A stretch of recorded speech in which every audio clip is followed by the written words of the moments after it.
بسم اللہ الرحمن الرحیم۔ میرے دوستوں، میرے برخورداروں، اتنا کالا بادل تھا صبح کہ سب دیکھ کر خوفزدہ ہو کر رضائیوں کے اندر نیند مزے۔ تو اگر آپ پارک میں آ جاتے تو پھر صحت کے مزے۔ تو پاکستان کے عوام کی صحت کیا صحیح ہونی ہے، خاص طور پر بڑے لوگوں کی۔ کیا یہ جو گدے کا گوشت اسلام آباد میں فروخت ہو رہا تھا، اسلام آباد میں آصم منیر صاحب کے نیچے پاس، تو پھر وہ کیا غریب لوگ کھاتے ہیں بیچارے؟ وہ بڑے بڑے ہوٹلوں میں پکتا ہے اور بڑے بڑے لوگ کھاتے ہیں۔ اور جب یہ گدے کا گوشت پوری قوم کھانا شروع کر دے تو پھر وہ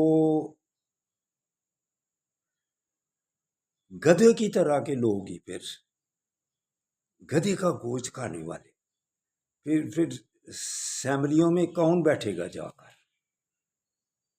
کیا اب سوچو ذرا، اسلام آباد میں وہ 25 گدے، 25 من اور 75 گدے، یہ حال ہے ہمارے بڑوں کا۔ تو ایسے اگر گوشت استعمال کیا جائے اور اب ذہن بتلائیں، وہ اسمبلی میں جا کے ذہن کیسے دوسری باتوں کی طرف جائے گا؟ اس لیے یہ گوشت کھانا بند کر دو اور حلال چیزیں کھاؤ، تب پھر اسمبلیوں میں فارم 45 والے لوگ، صاف ستھرے لوگ آئیں گے۔